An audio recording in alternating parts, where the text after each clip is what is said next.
Evian Rising, Chapter 1. Evian narrowed her eyes against the fierce sting of the desert wind, partially shifting the cowl that served to protect her face. She lowered her head as she pushed the ancient, anti-friction motorbike she had been forced to use due to lack of seeing something better at the last outpost she had visited. From what she knew about her destination, though, she should be arriving at any moment now. The hopes of finally doling out a bit of karma, and, if she was fortunate, receiving a bit of thrill to test her limits brought endless excitement, but she tried to keep her composure.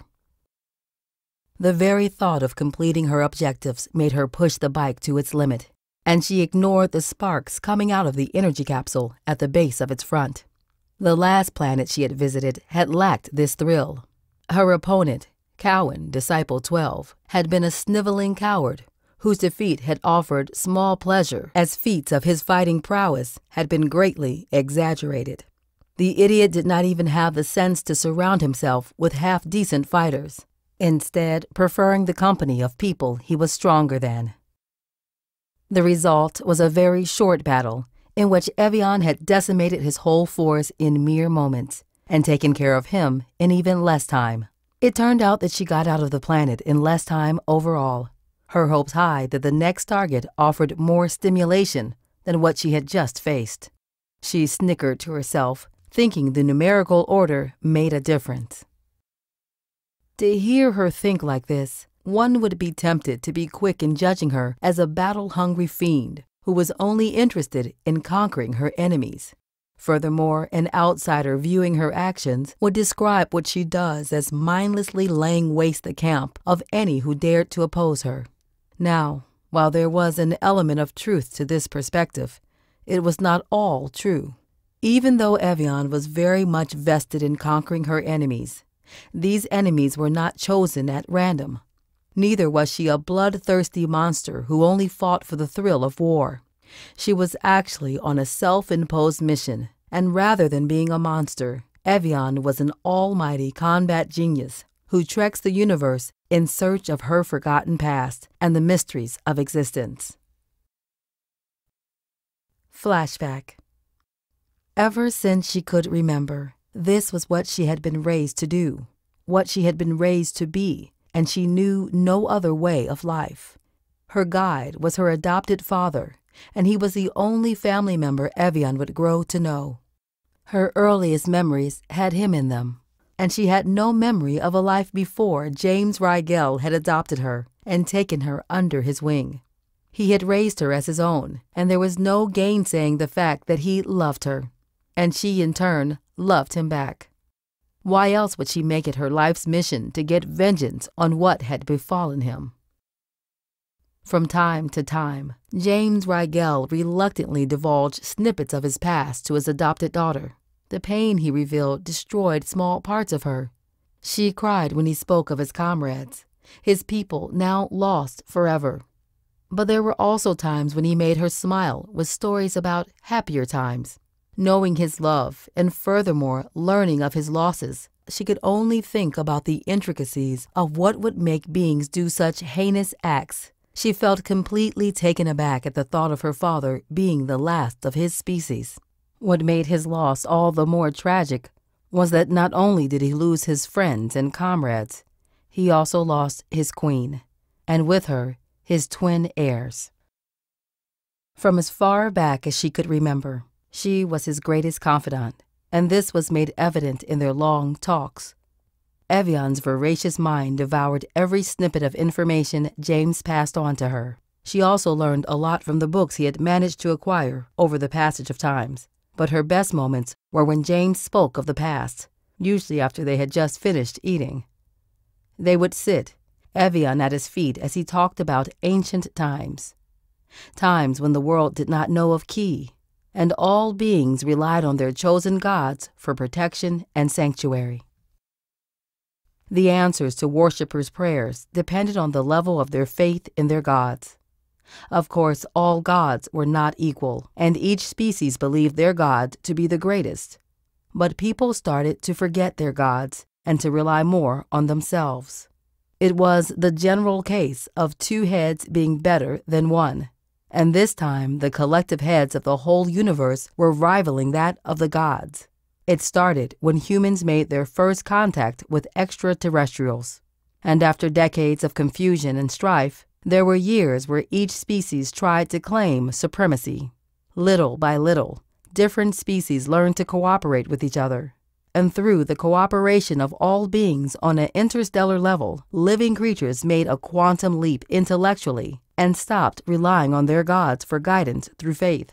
Shrines were left unattended, and people no longer lit candles in prayer. Many of the chants and hymns from old were forgotten, along with the rich histories that had placed them on their home planets.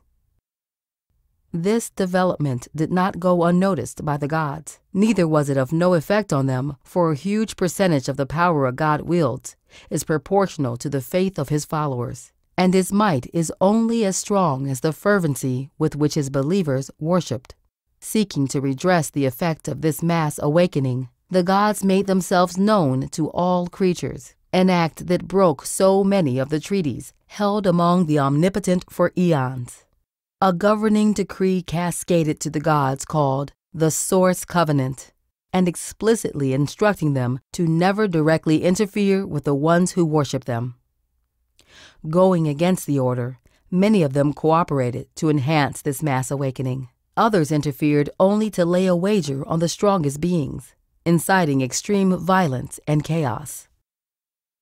Of the many changes that the interference the gods caused was the introduction of new teachings and revelations, as each god sought to tempt more creatures to their ways.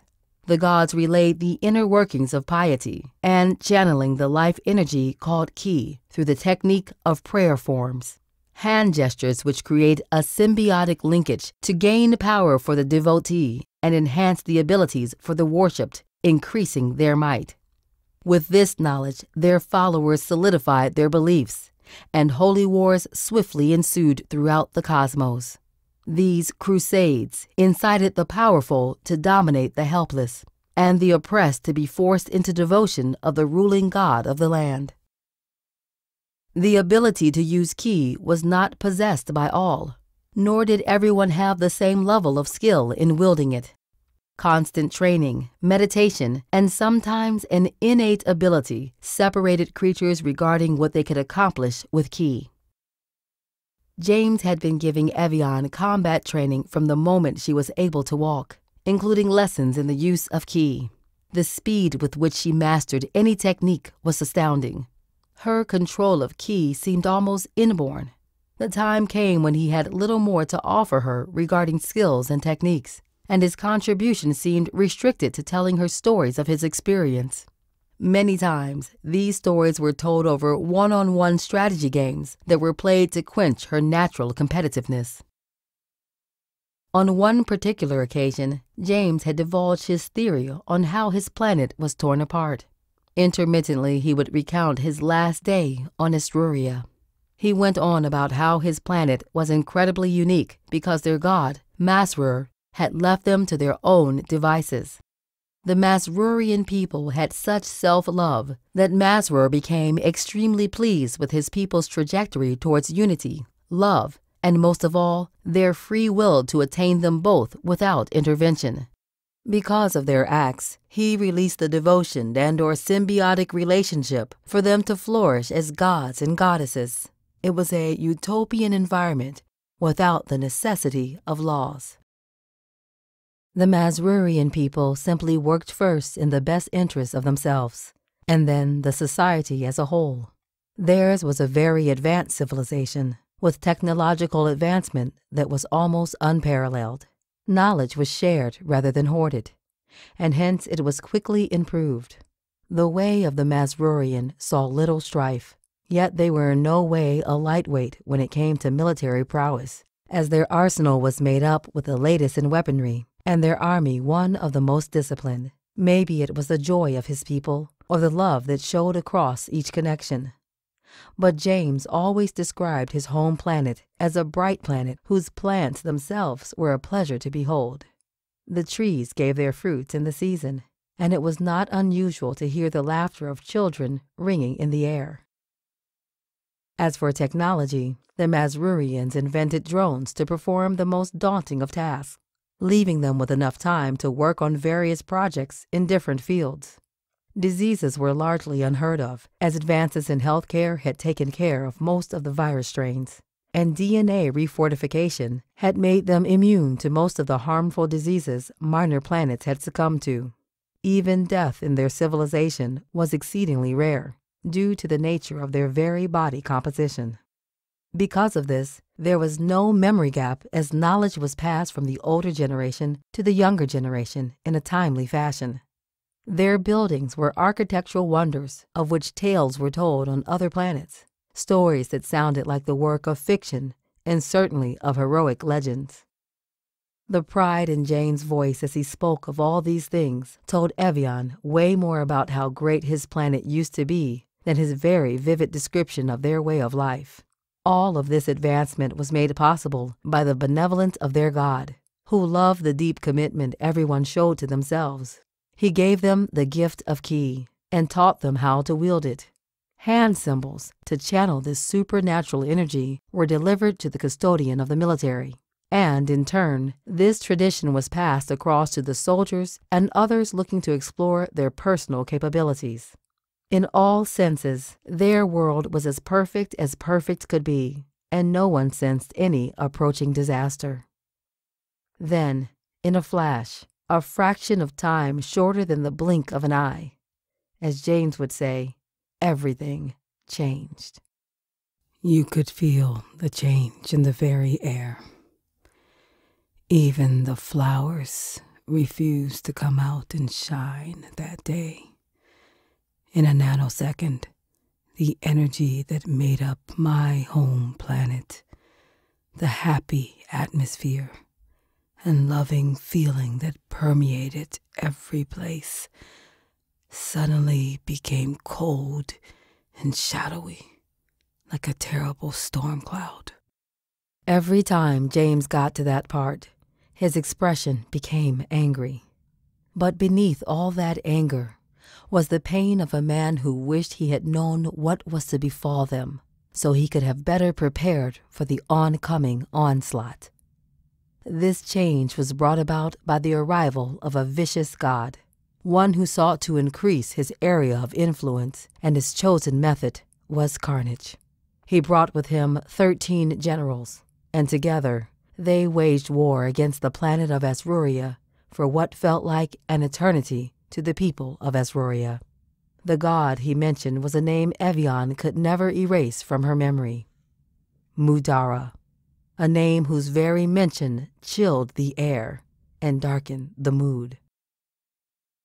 James said the knowledge of this god came in part from several regression techniques he learned from captives. He hypothesized how Mudarar, as a god, could even enter into their physicality. To his understanding, a god cannot materialize unless certain criteria are met. This is why beings worship their deities in different ways, directions, times, etc., hoping to connect to their gods directly. These worshippers offer anything to bring their god to their plane and bestow gifts unto their children.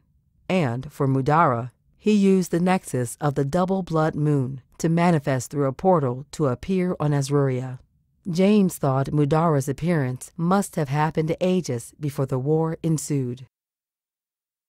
He theorized that Mudarar came in and planted complex viruses and his will onto James's planet, which subtly killed the newer generations, mentally, physically, and spiritually. In addition to the youth becoming defiled by Mudarar's will, some of his viruses targeted the unborn.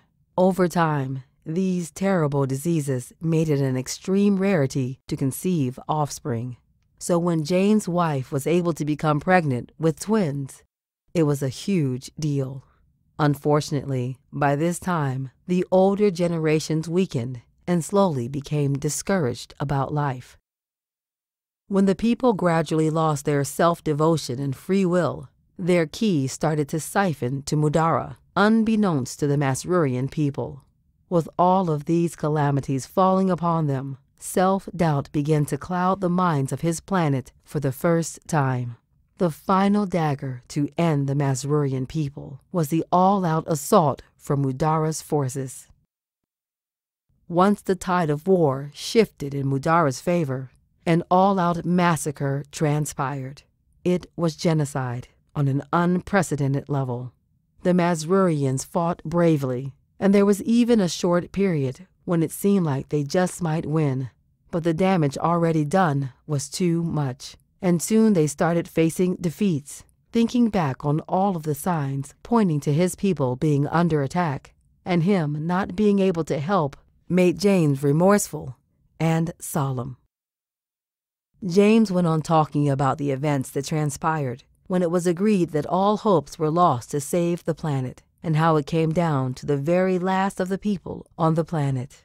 The highest of the Masrurian people were instructed by their most devoted to retreat to escape pods to save their species from extinction and continue their bloodline on other planets. It was truly a matter of importance to James, as his wife was carrying his twins, and a few of his peers were also expecting.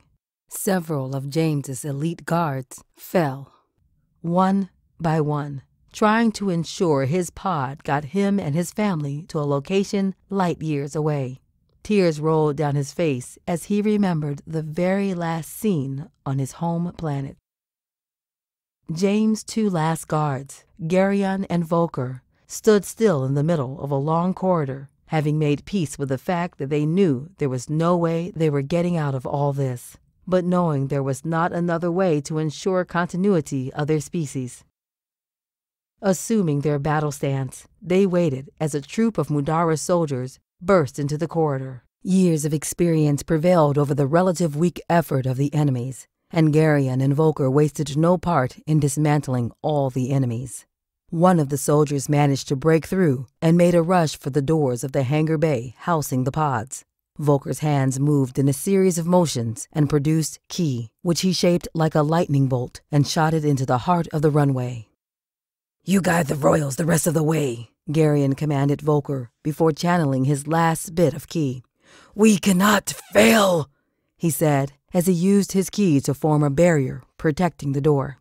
Mudarar's force came through the door and began to attack their shield with their various techniques.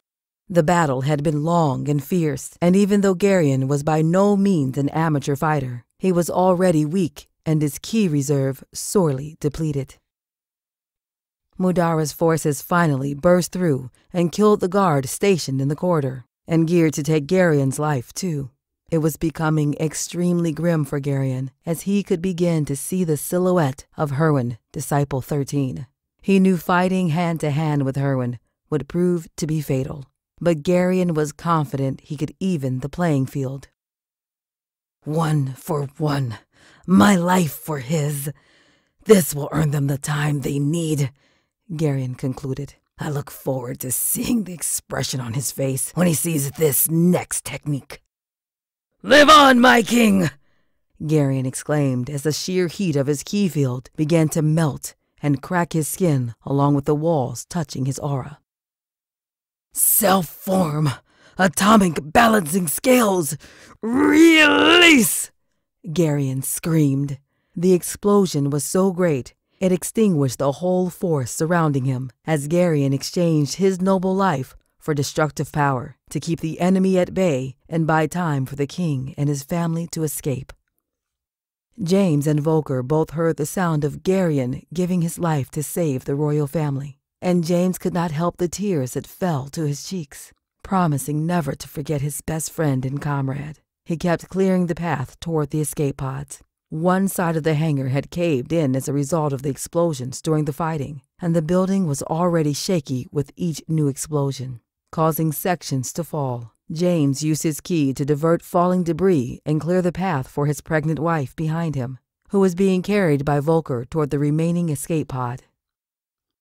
Sensing the grief of his king on the death of Garion, and knowing how dangerous a lack of attention could be at this critical time, Volker shouted to James, "My king, you must concentrate.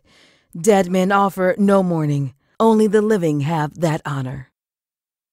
Shaking himself back into action, James continued his task as they finally made their way to the pod. "My king, get to the cockpit and initiate the exit sequence," Volker instructed. "I will hold the last of them here." The king swiftly boarded the pod and began the exit sequence that would initiate and start the pod, cursing the time it was taking the pod to come to life. Understanding how important it was he got the sequence right, he continued working, trying to block out the surreal moments leading to this point.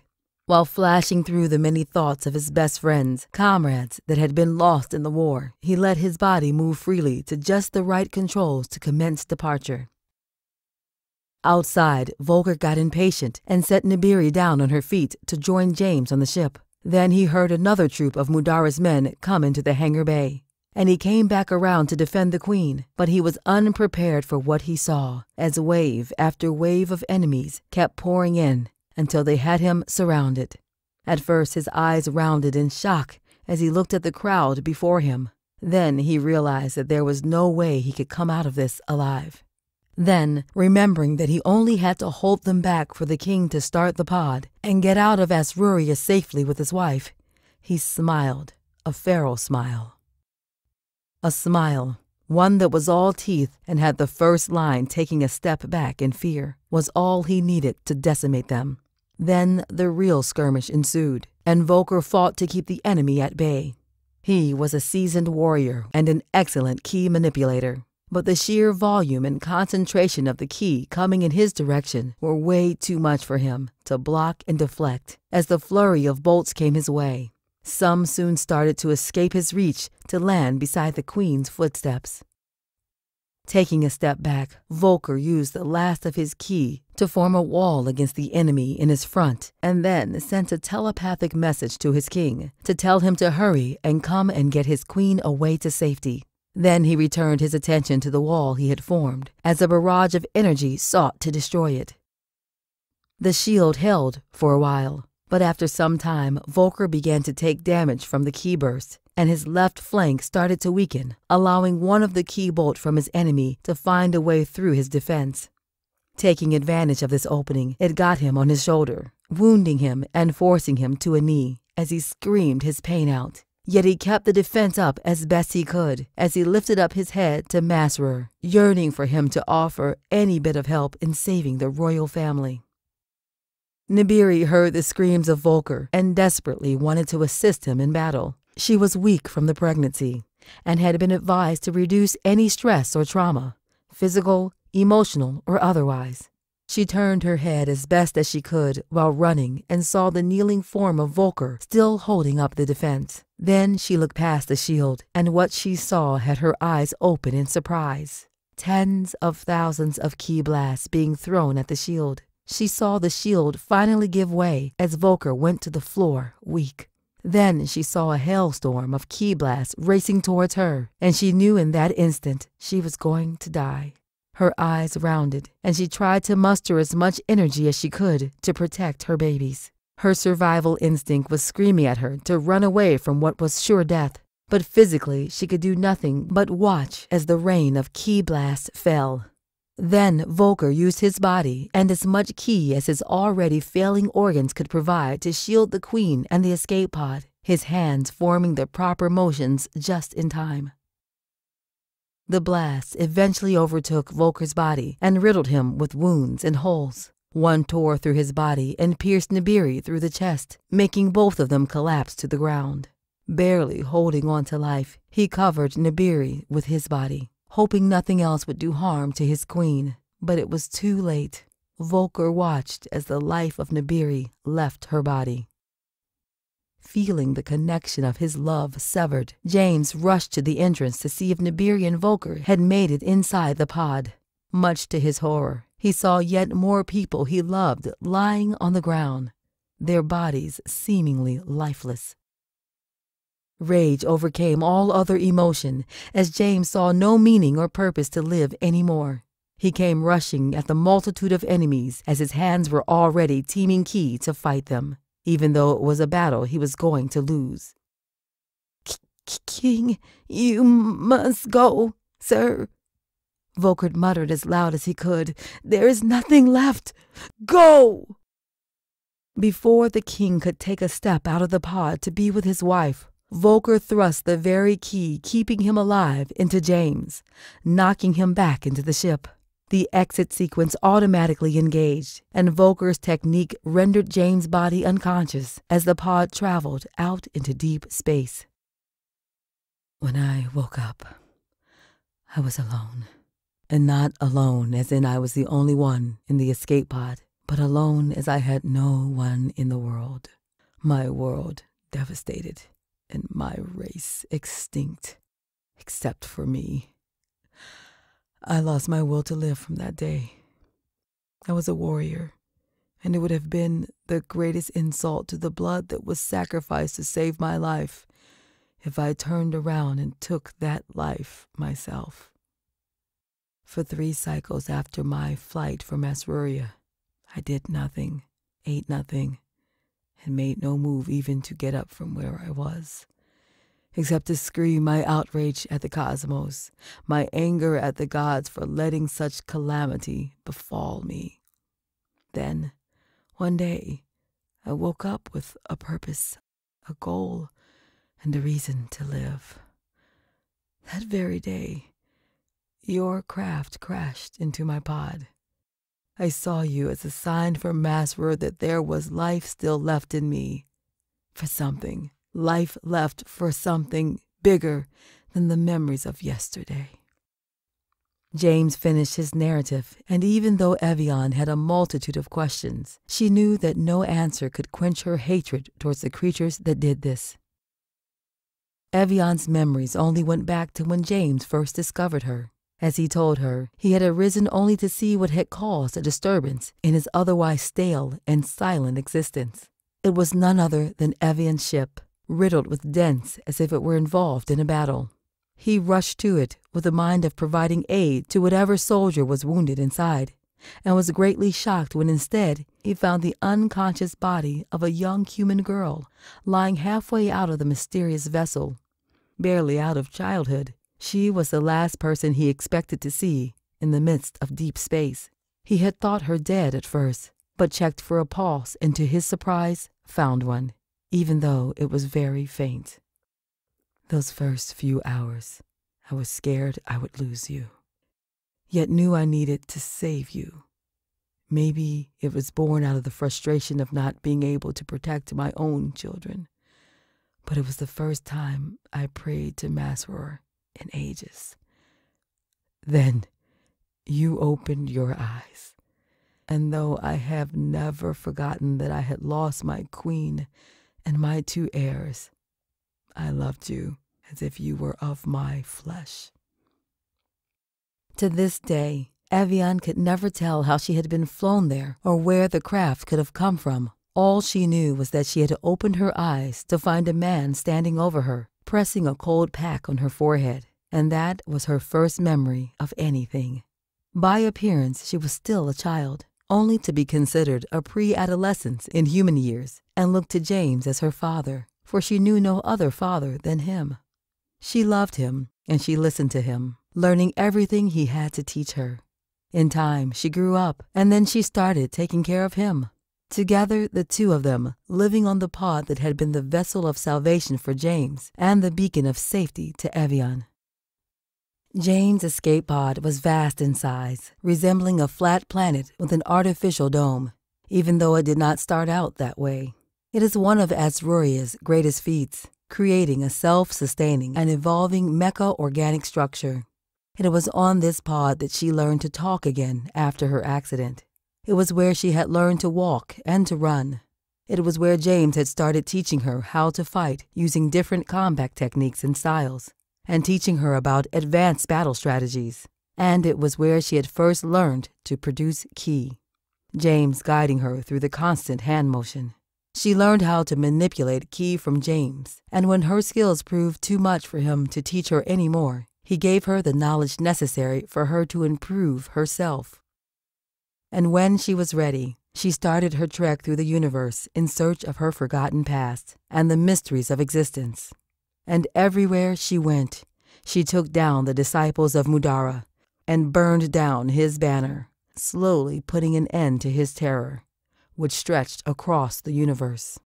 Evian had almost arrived to her destination town when her bike shuddered and spluttered, and ignoring Evian's attempt to keep it from stalling, it shuddered to a stop. Swiping across the display, she saw that the motorbike had run out of power, and she thought walking would be the better way, not to bring too much attention to herself anyway. Using the length of a shadow from a rock, she estimated the distance she still had to go to get to her destination. Grabbing her bag and everything else she needed from the bike, she started her trek towards civilization.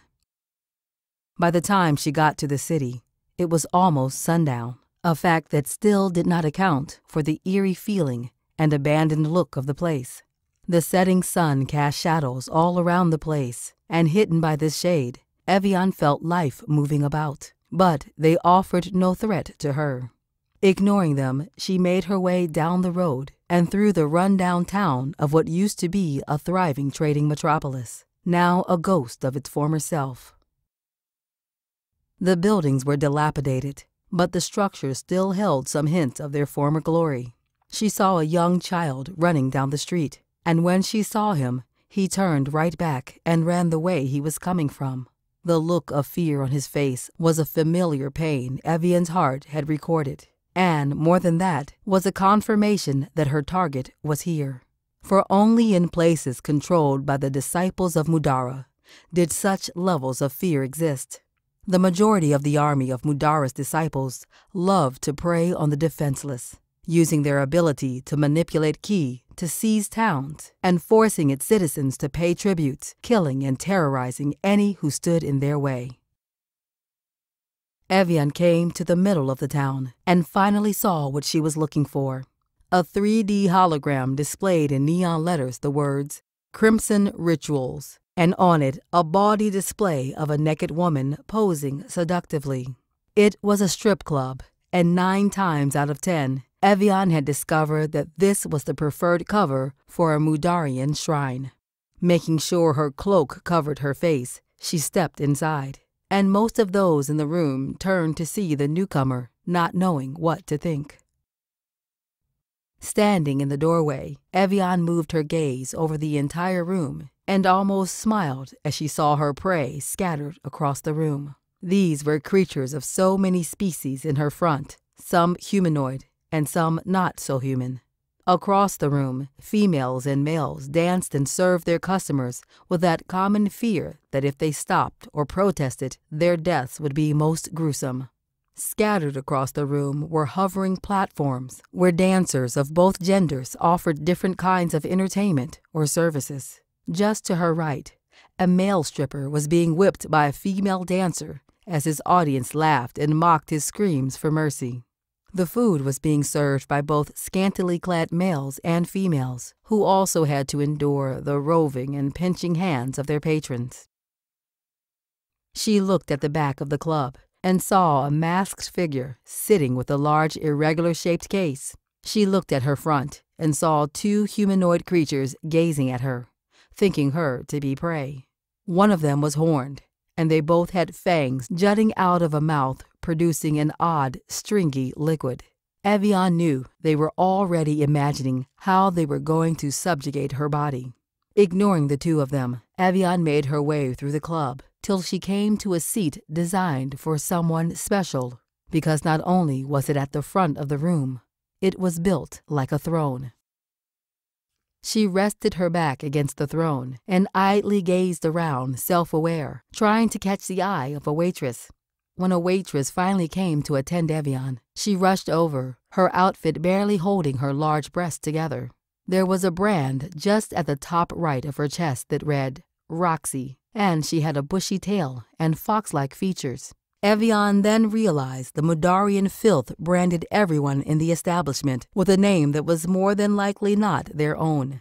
Looking visibly scared, the waitress said, "This is the sacred shrine of the most dangerous person on this planet. No one is allowed to sit here but a disciple.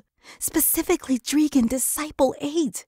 She whispered to Evian. Her gaze was entreating her to vacate the seat before she was caught sitting there. "That's fine. I have business with Dragan, and let us just say, him finding me here would make one of us euphoric. Now then, I'll have 4 cubes of S-Class gin." S-Class Gen. Roxy looked taken aback by the request. Yes, made like chocolate, tastes like chocolate, Evian asked, smiling sarcastically at her. Yes, I do, but we are only a small establishment and as such do not serve such high-class pieces. You don't.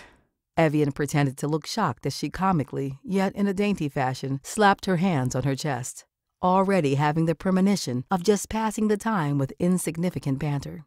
I thought Dragan's shrine would be more tasteful. Pity. Then I'll have water, no ice, and a straw. Evian waited for the drink to arrive, while at the same time keeping an eye on the door. The only thing left was to wait for Dragan to arrive. Fortunately, Evian's life depended on learning the quality of being patient. The very intricacies of what it takes to be labeled patient is something Evian had grown to understand thoroughly after volunteering for James' final test before leaving the pod. Flashback. Father, I am ready for your final test, Evian exclaimed with an eager and confident boast. There are no challenges or obstacles that I can let slow me from avenging you and your people. I have carefully analyzed your every lesson and know that these fists will deliver justice. You have even said yourself that there's not much else you can teach me. If that is so, allow me to pass this final test and set out with your blessing. No, James responded, cutting through Evian's arrogance. I cannot stop you from doing what you will, but I will not send you out into battle unprepared. What does that even mean? Evian rattled back. Isn't this something you two want to see made right? Every cycle that galactic filth is going unreconciled gives them the opportunity to repeat the actions from your planet throughout the cosmos. Are you willing to risk your life to see if you are ready before exacting any ability to avenge a single soul? James countered. Evian hesitantly responded. Well, of course. This is what I have wanted to give you more than anything. Closure. There was something very different in the way James had presented this final toll gate. It was as if there was a good chance she would not make it through this one. Sure, his trainings pushed her to the brink of death on numerous occasions, but never had he given her such a disclaimer. Never did he express such concern in his tone. James placed his hand upon Evian's head and imparted his last instructions before engaging in technique. You can be trapped in my technique until your physical body dies. Although days pass in the physical world, each one could last years while you are under, James mentioned harshly. I estimate your physical body will die after 13 days of this level of inactivity. You must solve my mental labyrinth, which continues to change and get exponentially harder as you get closer to the answer. You will have a guide, the spirit of my deceased wife, to assist in sustaining your mental fortitude, along with being your proctor. Evian's eyes lit up with joy at the thought of being able to meet James' wife, Nibiri, forgetting the very dangers James had mentioned. From the stories James would tell, she was the only thing Evian would hope to become. Growing up with James, Evian would fantasize about being a queen of the planet just like her. Being the queen of Ezria made Nibiri a pivotal part of the fortune of her land. And as queen, she was responsible for supreme guidance concerning the planet's research and development to Mesrurian self-devotion. This made Nibiri one of the most influential and powerful people on the entire planet. Self-form. Mind labyrinth simulation, James commanded, as Evian instantaneously appeared in a space devoid of form, structure, and color. When Evian turned around, she saw her for the first time. her role model, Nibiri Rigel. She was even more beautiful than she had imagined, and not to mention much more regal. She wore a sweeping white gown and brilliantly gleaming jewelry to match the crown that framed the most beautiful face Evian had ever seen. She completely grasped why James was so enamored with his wife, and why, even after all these years, the memory of her death still haunted him. Just the mere energy of Nibiri's presence made Evian adjust her posture and feel slightly uncomfortable. Then, in the most melodic voice Evian had ever heard, Nibiri said, "Come closer, my child." Evian slowly approached Nibiri, her body quivering with excitement, and finding it hard to hide how much in awe she was of the woman standing before her. I am Evian, adopted by James, and I am here to complete the final task to prove how ready I am to avenge your people, Evian proclaimed confidently, yet feeling desperate to impress Nibiri. Nibiri chuckled slightly. So young, yet so poised to go to war. You really think you are ready for the adversaries ahead of you? Even the best soldiers of Ezria were unable to defeat the enemies you wish to face, yet one that is only nearing her prime, limited in years of training and experience, thinks to stand a chance against them? Yes, I do. Evian clenched her fists and stuck out her chest in confidence. Though I might be limited in years, Father has constantly praised me on how far along I have come in combat training. He even said that he had never seen anyone in his army with such potential as mine when it comes to key manipulation. Unable to help herself, Evian began to channel ki as her hands moved in the necessary formation. Self-form, dark, torrent cloak. She slammed her palms together. Immediately, the earth rumbled and shot streams of the dark cosmic ki energy through the cracks. Surrounding Evian was a violent current of black ki energy. Although she could not maintain the performance long, Evian could not help smiling at herself for successfully carrying out the technique and proving to Nibiri that she was no weakling. Nibiri looked on in amusement and a faint sense of pity. You say you are ready. Well, let us see how well you handle your first task.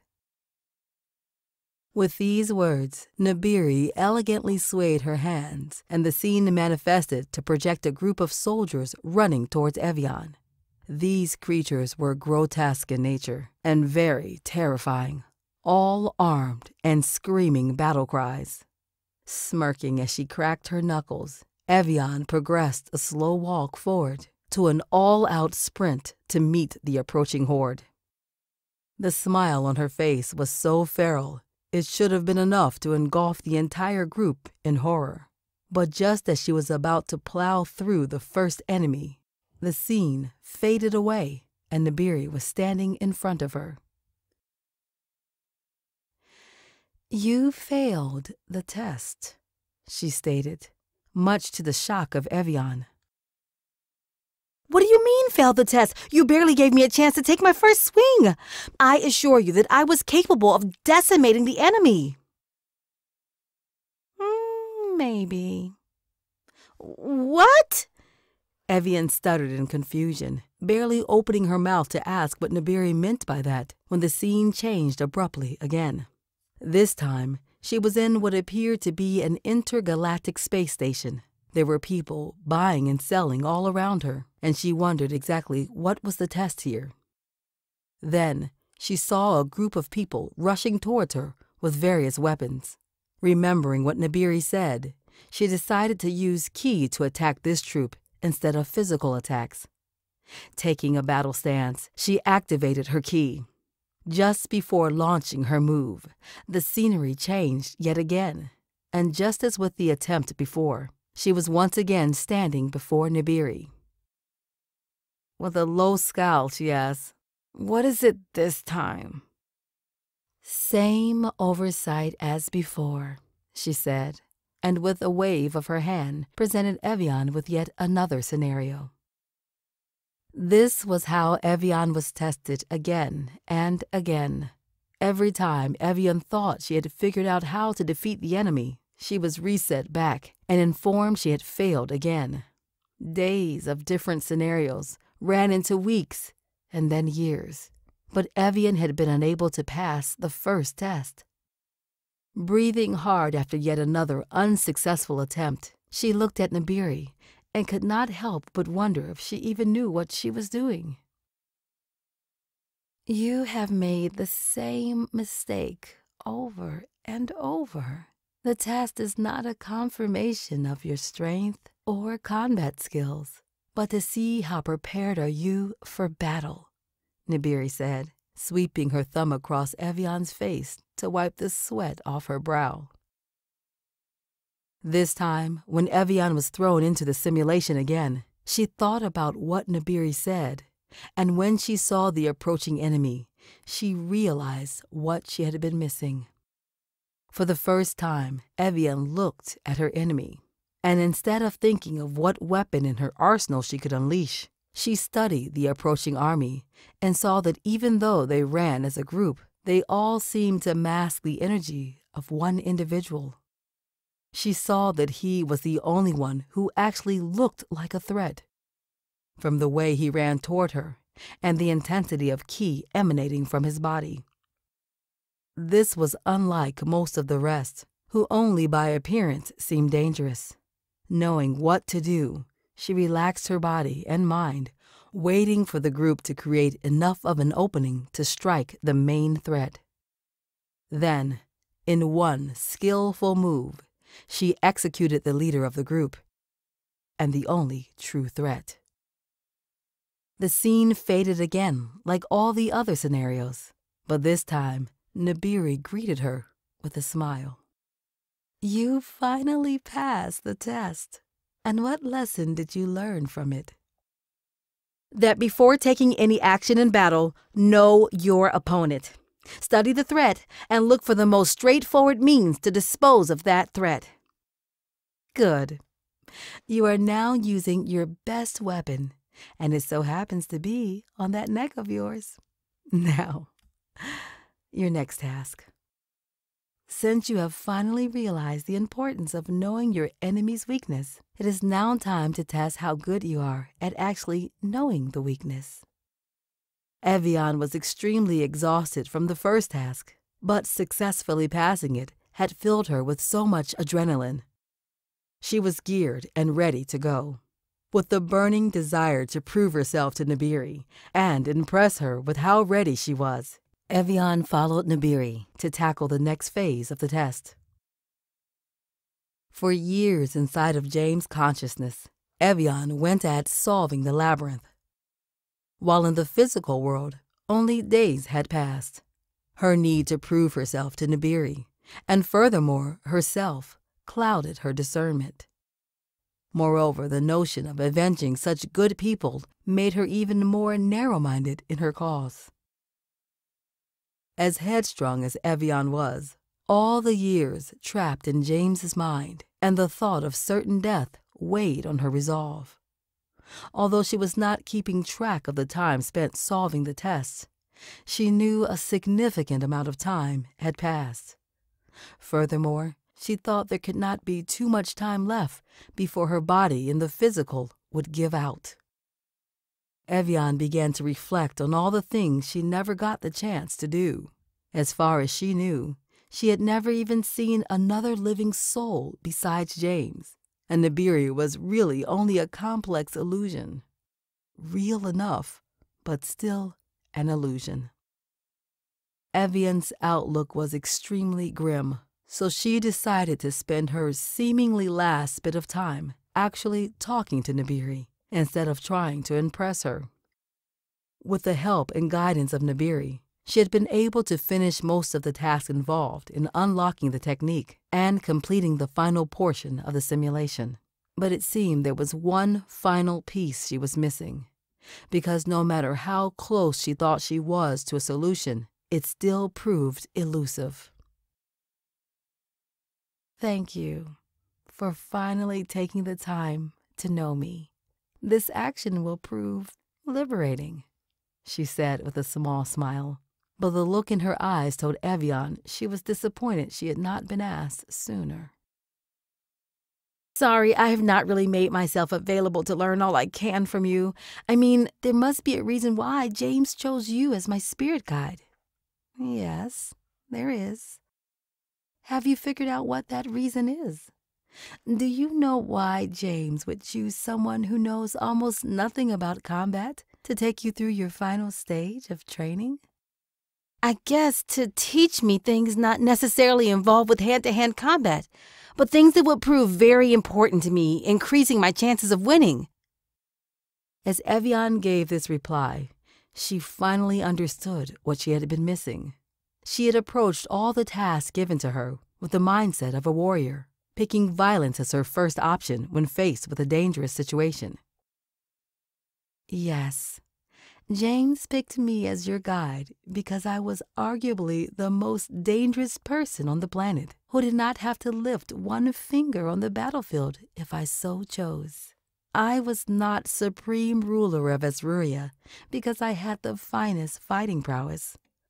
Nibiri paused to let her words sink in. I was the smartest being on the planet, and with my knowledge, I made my people stronger, which in turn made them willing to protect and give their lives for me. With Nibiri's last words, Evia now knew what to do to complete the last task and unlock the technique. But along with that knowledge came an understanding that this test was not really about completing the different stages, but learning all she could from Nibiri. So instead of running off to complete the final task, she sat down and talked with the former Queen of Ezria. So, how was it being queen? She asked Nibiri, who looked at her to see if she was really interested in her answer or just being polite or sanctimonious. Seeing the sincerity in the question, she knew Evian really wanted to get to know her better. It was humbling to the highest degree. The people of Ezria loved themselves, and as a result showed their love to me. I loved being queen, and not just because of the respect that came with the title, but it put me in a position where I could give my greatest gifts every day, the gift of wisdom and knowledge. It is not about being queen or king, but it is more about what you are able to do with personal power and gifts. I do have to admit the title of Supreme Empress and Queen came with other perks. Nibiri smiled at Evian with a jokingly naughty grin. A formal selection process administered by the Queen has a group of men competing for love and title of King of the planet. We called it the Court of Honor. During this ceremony, the elite that have caught the Queen's eye are put through mental, physical, and spiritual tests. This King of Ezria rules all, with only the Queen higher in rank and stature. I am sure you can guess now how I ended up with the most intelligent and handsome King James. She went on about his chances and how he tipped the scales in his favor to win the title. How, during breaks, he would flirt with Nibiri through eye contact, and even more so when in close proximity. Evian laughed, eyes watering at the thought of their love, then blushed at the thought of how connected they were, and how one day she too wanted to have a king to rule under her. Sitting down beside her, Nibiri spoke with Evian about a lot of things. It was truly a woman-to-woman talk and made Evian teem with femininity. A number of the topics made Evian reflect, and others made her smile, while a few made her cry. But she learned from every single word that came out of Nibiru, and as time passed, she became wiser and smarter.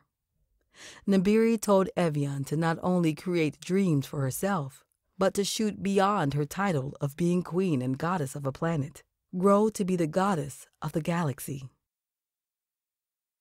What use is a queen of a single planet when there are others out there you could help with your powers? And trust me, Evian, you will grow to be strong. But strength unused is analogous to the muscles of the frail. I know there is a lot you still have to learn, and trust me, I wish there was a way we could go on talking.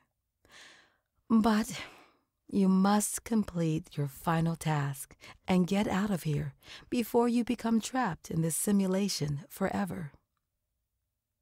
With tears in her eyes, Evian embraced Nibiru. Then, turning, she nodded to her to start the final test. Facing and beating back death in different forms and numerous times, Evian eventually makes it out of James's technique, just in time. But the massive amount of wisdom rushing back to her in the physical dimension caused her to drop to her knees and pass out.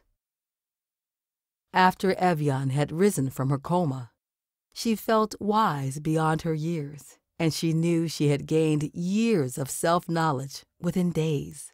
A subtle calm made her aware of her limitations, but as a result made her extraordinarily focused. After sitting up in the bed she had been in for days, she paused to think about why this was her final test. After reviewing all that she had been through, she came to the conclusion that this technique was specifically designed for an overzealous warrior in need of core skills to survive. James' final test was to ensure that naturally gifted individuals would not get too cocky and get killed. As Evian dug deeper into all the elements that made up the test, she realized there were many other skills he had forced her to learn. But beyond learning to cooperate with others, he gave her a chance to spend time with the woman he loved the most and the one she admired from all the stories. His technique tailored to the individual he cast it on. It was beyond brilliant. The more Evian analyzed what she experienced, the more she realized she would have not been ready to leave when she originally sought to start her campaign against Mudarar. Even though she had passed James' last test, she still felt slightly uneasy about how much she had grasped from all the concepts Nibiru had taught her. One being patience, and among others, connecting with your comrades. She barely made it out of the technique before her physical body gave out and died. Evian further hypothesized that this technique was meant to eliminate arrogant soldiers before they got to the battlefield and killed themselves, or worse, got a comrade killed. James must have known that defeat would be all but certain for Evian's trajectory some days ago, but he'd rather have her die by his hands than the hands of one of Mudarar's disciples. Evian truly understood James' motives and loved him that much more for making that hard choice. End of Flashback. Thinking back on all the battles she had fought over the years and how many times his lessons had helped her, she gave a silent thank you to James and Nibiru. The thought of the latter made her sad and, at the same time, angry. Angry enough that she remembered her reason for being here, and the thought of bringing justice to the people who had killed Nibiru sharpened her focus. She was still in her thoughts when she heard a commotion at the door and looked up to see the object of her visit walk into the club. Dragan smiled as he saw his soldiers scattered across the room. He had just finished explaining how Mudarar's teachings were absolute and must be followed without hesitation. Translation: Dragan had just beaten the man to an unrecognizable pulp and then branded his teachings on the front of his torso, giving him directions on how to worship his god. Standing well over 6 feet, Dragan was tall, and his appearance was made all the more sinister by the 2 curved horns on his head. As vain as he was, Dragan made sure the horns were polished every day by a devotee until they shined. He started to make his way to his throne, raising his hand in greeting to one of his lieutenants, when he suddenly came to a stop, mouth open in surprise. Someone was sitting on his throne, and if that was not bad enough, a female had dared to sit on his throne. After the first few seconds of surprise, he was pissed at the effrontery and was about to march to the throne, take her head and grind her face into the ground. Then he took a keen look at the figure on the throne, and his lips curved in a lustful smile. His mind drifted to images of learning this creature's inner workings in the most licentious of ways. Swaggering to the throne, he approached Evian and came to stand in front of her with a grin on his face. Waiting till she was fully facing him, he asked, "Who dares to warm the throne of Dragan without my permission?" Seeing as you are not blind, I would assume you to be very dumb for asking that question. Otherwise, it could be considered that you were sarcastic, and I don't think you have the mental capacity for that. The whole room went quiet as everyone turned their attention to what was happening in front. Dragan threw back his head and laughed out loud, the sound bellowing through the empty room. "You must be new in this town, new on this planet, actually, to have the courage to talk to me like that. I can show you mercy for this one time, newcomer, but only after you beg my god, Mudarar, for forgiveness and submit your will to me." Bending his head until he was talking directly into Evian's ear, he said, "Maybe afterward I can show you the finer things of this planet as a third concubine." Evian raised her head and calmly replied, "Tell your god he can lick between the treads of my boots before I wipe him from existence. Oh yes, after you, of course. I do want to respect your hierarchy. I see you have a sense of humor, you blasphemous wench! But today, let us see how good that tongue of yours works when your head is separated from your body." With a sinister smile, he unsheathed his sword and took a swipe at her, still sitting. His aim meant to separate Evian's head from her neck, but all his sword met was the hood of the cape that had been covering her face all this time. Then Dragan heard the click of a gun being cocked directly behind him, and realized that his opponent was now standing on a table behind him. From the floor to ceiling mirror in front of him, he had his first full look of Evian. Smirking at him as their eyes met in the mirror, Evian said, "My message remains the same, and this will be the best time for you to relay it to him." Bellowing with rage at the affront, Dragan shouted at his followers, "Get her!" Immediately, Evian swung into action. She shot Dragan, critically wounding him, and then threw her knife into the chest of one of the approaching opponents, pinning him to the wall, the knife vibrating from the strength used to throw it. Moving seemingly instantaneously, her actions were too fast for the eyes to catch, and Evian was back in front of Dragan and pulling back her fist. She punched him so hard in the stomach, he vomited blood. Dragan fell to the floor, immobile and incapacitated. Moving again, in less than the blink of an eye, Evian was once again facing the followers of Dragan, who were now trying to circle her. Looking over her shoulder at Dragan, "That was not my message. We will discuss that miscommunication soon." Then, with a smile, Evian got into her battle focus zone. A very hard punch to the neck knocked down the person who had the misfortune to get to her first. His body flew across the room and landed on the body that had been pinned to the wall. A roundhouse kick sent another flying to crash on a table, cracking his head on a bottle of spirits. Noticing that the enemy was already surrounding her, she channeled one of her special techniques, making the symbolic hand gestures, enticing the production of ki necessary to execute her move. Her hands moved swiftly as she finally completed the required symbols. She moved with a speed that was unreal, laying waste to the entire throng of Dragan followers. Her speed was so incredible, they never had time to scream out or even think of a defense strategy.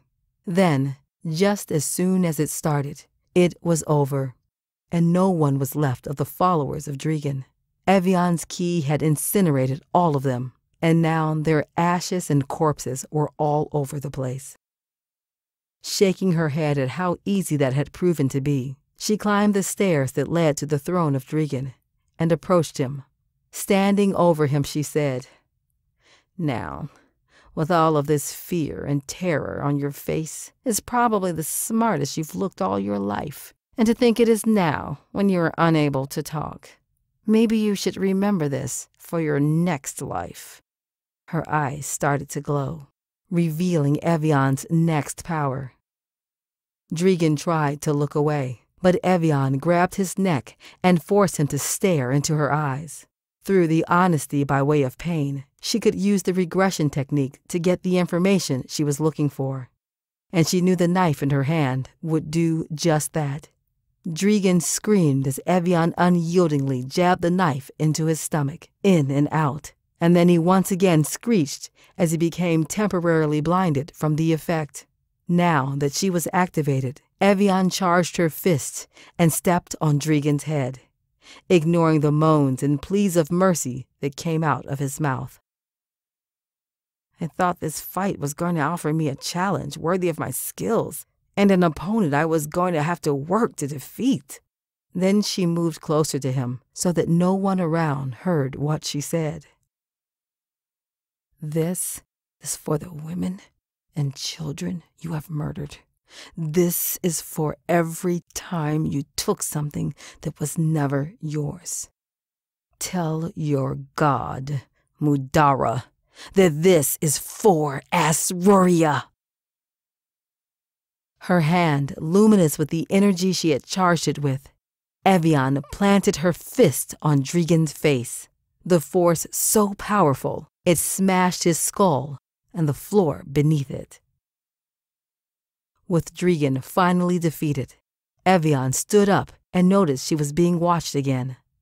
Most of the club's customers had fled in fear as soon as the fight had started. Although she had her back to them, she was sure she could count about 4 or 5 spectators. Bringing back to mind the layout of the club, her acute sense of perception gave her an idea as to where they were. There was someone directly at her back, and 2 more hidden by the wall that connected Dragan's throne room and the bar. Although they had yet to make any move at all, Evian could not help feeling suspicious. In all her years of fighting, with all the enemies she had defeated, she had come to understand the importance of not showing any weakness, and that attack was almost always the best defense. With her back still turned to them as if they posed no threat to her, she turned her head to look at all of them and confidently said, "Next person who moves dies." At the beginning of this mission, if someone had told Terry he was going to see their target fight, he would have agreed immediately, since he knew their target was not in any way an average civilian. But tell him that he was going to get a front row seat to the best combat scene he had seen in years, and he might have doubted you. As it was, he could only stare in fascination as Evian laid waste to Dragan's forces. Now she had turned her attention to him and his comrades, and even though they were not there to fight her, he could not help being wary of her. "Her battle prowess is unparalleled," he said to the rest of his teammates as they all took different defensive positions, trying to stay out of the direct line of sight of Evian. "Maya, what's the word?" Charles asked the leader of Team Magnus. "I don't know. The job is purely recon, and there was nothing in the plan about taking her head on."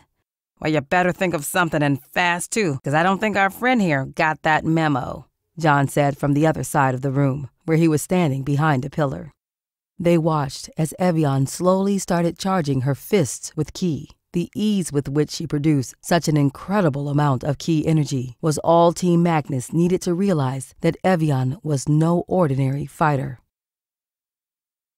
She senses that we are here, and judging by her fighting abilities, loss of life would be imminent. It would be wise at this stage to consider not moving, John said, tactically analyzing the situation and stating his conclusion. Stand down, mercenaries. Jax, the 5th member of the team, spoke for the first time. We are not getting paid enough for this, and we can't spend money dead. Maya, she's all yours. Okay, it's time, Maya said as she stepped out from behind the wall. The rest of the team stepped out with her. Evian watched as one by one the rest of the team stepped out of their hiding place till there were 5 people standing in front of her, 3 men and 2 women. Then one of the women, the obvious leader of the team, stepped forward. They stayed back and formed a defensive perimeter around Maya so they could provide backup if she needed it. Evian recognized the woman she had seen at the bar when she first entered the club. The box had been at her side then and was now on her back. She had taken off her cape and cowl, but still had on a mask, which covered her facial features and prevented Evian from getting a look at her face. Evian had no idea who she was, but one thing she was sure of was that she was not one of Dragan's men. Apart from the fact that she was human and lacked the misshapen humanoid features of Dragan's men, the aura around her told Evian she was facing someone stronger than any of Dragan's men. Maybe this mysterious person was even more powerful than Dragan himself. The key from this one is strong, so I will not hold back and eliminate her and all the rest of her team swiftly, Evian thought as she took a battle stance. The 2 of them stood in the middle of the club, staring at each other while charging their key. Then, suddenly, they made their first move almost simultaneously. Self-form! They both shouted as they made the necessary hand symbols to activate their power. Dark Judgment Fist, release! Evian said as she dashed towards Maya. Rook Drone, release! Maya said, kneeling down as the oddly shaped box at her back suddenly came alive and, animated by key energy, transformed into a battle drone. Surprised by the new addition to the scene, Evian stopped her forward motion and whipped backward into a somersault away from her opponent. The drone stood in between Maya and Evian with a powerful bionic cannon for its right arm. Her opponent finally stood up to her full height and took off her mask to reveal herself to Evian. Is this the way you greet an old friend? Hello, Evian. It has been ages. We have a lot to talk about. Evian stared at the woman in front of her, shocked at the sudden turn of events, but more stunned because she could not shake the bothersome sensation that she knew this woman from somewhere. Maya? How do I... But I lost my memory so long ago. How do I know you when we have never met? This is... crazy, I know, Maya finished, still standing where she was, as if still wary of Evian. Lady Magnus, your orders. The drone spoke in a powerful mechanical voice, jarring Evian out of her thoughts. Your orders are to be at ease. I think we're okay, Maya said, and the drone stood down, bringing its cannon to its side and going into a semi-aware state, ready if its master should have further need of it. It was as if the drone was self-aware or a separate consciousness of Maya, but controlled by her thoughts like a multi-core processor. Maya then turned her attention back to Evian. You are partially correct. We have not met before, at least not in this time and space. Evian just kept looking at her. Although Evian was still confused, she was now able to hide her confusion, having readjusted to the scenario.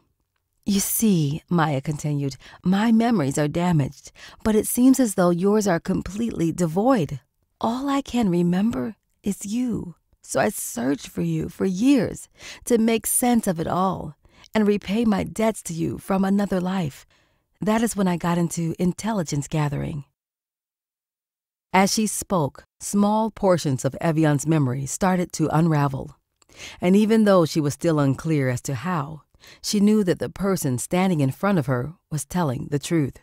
But years of training in combat had made Evian wary of anyone who posed a threat, no matter how little that threat was. She was not going to let her guard down just because someone was saying some things that seemed right to her memory. She looked on without a single expression on her face as Maya went on talking. "From the pattern of disciples you've killed, I hypothesized that Dragan would be next. My apologies," Maya interrupted herself, flustered at Evian's stature and presence. She had been waiting for this moment and now felt like a fan meeting their favorite celebrity for the first time. "Let me introduce myself for this timeline. I am Maya Posh Magnus, and this is my intelligence gathering team, Team Magnus," Maya said, smiling a coy and flirtatious smile, sweeping a hand to point at her team. Then, introducing each of them as they in turn also greeted Evian. "That's John, my technical analyzer." "Pleased to meet you." John lifted a hand in greeting. "Terry, my tech guru." "It's a pleasure to meet you, and thanks for not killing us," Terry said jokingly as he adjusted his 3D holographic projection-capable glasses with full weapon functionality. "Then we have Charles, my field operations agent." "What's good?" Charles jokingly showed his readiness to Evian by placing a hand on his katana sword at his back. His stance showed that he was no slouch in using it either. "Finally, we have Jax, my quantum mechanical engineering expert." Hey there." Jax nodded at Evian, and the whole team looked at her and waited for her response. Evian looked at the crew gathered in front of her, and although she was a little bit intrigued by them, her mind was still on the mission, more specifically, finishing the one she started. From the information she had been able to extract from Dragan's mind, she had the necessary coordination she needed to continue her quest, amongst other things, was of priority to her. She placed a hand on her forehead, as if she had no patience to try or want to figure out what was happening in her front. "Base, time, debts, introductions, enough! I need to get to the next battlefield, and I do not have time for this nonsensical banter and lectures on metaphysics. I must finish this battle," she said as she made her way past a shocked and embarrassed Maya and headed for the exit. "Okay," Maya replied meekly and blushed. "Team Magnus, secure the area and eliminate all Mudarar devotees on contact. Expand outwards until this planet is cleansed," Maya ordered her team. "Hold on. Did she say I need to get to the next battlefield?" Maya thought as she ran to catch up with Evian, who was almost at the door. "Evian, wait up! I'm coming with you!" Evian was almost at the door when she heard one of the strippers at her right say, "Evian is what they call you, huh? You saved our future and restored our free will. For that, I owe you my life, and then some." With a sexy pout and a wink, she told Evian, "I'm the type to fully pledge my devotion to show appreciation through service. So when you're seeking the favor to get returned, be sure to look me up. The name is Belle. Hope to see you again soon. Beautiful chaos." Belle stood up, gloriously naked, as she sinuously made her way to the back of the club. Evian could not help but smile faintly, reflecting on all the places she had been and all the things she had been through. This encounter was different from anything she had experienced thus far. As these bizarre events continued unfolding, it felt so unreal it became comical to her. She made her way out of the club, followed by Maya, who was still trying to engage her in conversation and take Evian's thoughts off of that flawless Belle she had just met. Stupid, abnormally sexy, pouty face, ridiculous, perfectly curved body. Who did that Belle think she was? Maya quietly lashed out at herself, Evian is my titillating S-class Gen, she exclaimed. Soon after, she realized that she had been sitting still, daydreaming and recounting the past events, while Evian continued to move ahead and out of sight. Maya scurried toward her with renewed resolve. A mysterious man stood atop the tallest building in town and stared below at the two figures walking away from the town. Evian, I have finally found you. Nothing goes unseen from my incessant eye, he said confidently. I hope you are ready for the reunion. Meanwhile, Evian increased her pace as she hurried to move away from Crimson Ritual and the town in general. She knew from previous experience that the next battle was not going to be easy as the victory she had easily claimed. And at the moment, she was not even sparing much thought for her new friend, who was intent on following her. Can you wait for a moment so we can talk about this? Maya asked, needing to jog a little to keep up with Evian's quick stride. They were out of the town and heading deep into the surrounding desert when they heard a loud, bellowing noise behind them. Maya turned and her mouth opened in shock. A giant dragon stood in front of them, and the flames bristling out of his nostrils warned it was not friendly. With a great roar, he said, "Gather your last words. This time you will not get the chance to repent." One flap of its wings, and Evian and Maya had to shield their face as the desert sand raged around them like a storm. "Your flesh will be my next meal." He took a step forward, smiling calmly, as if she had been expecting this and even more, as if she was looking forward to what was about to happen. Evian calmly replied, "Funny you choose this ridiculous face to die with. Your disciples are like galactic roaches in need of extermination."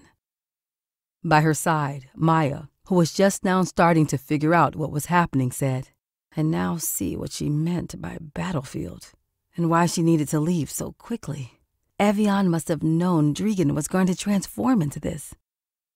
Evian took her battle stance, and in a flurry of moves, activated her ki. "Let's see if you can do better than the other four." "Exterminations," she taunted as she readied herself for her attack. To her surprise, Evian could feel the vast ki reserves Dragan now possessed in his transformed state. Reserves which surpassed her own, and for some reason, the now deadly situation had excited Evian's fighting spirit.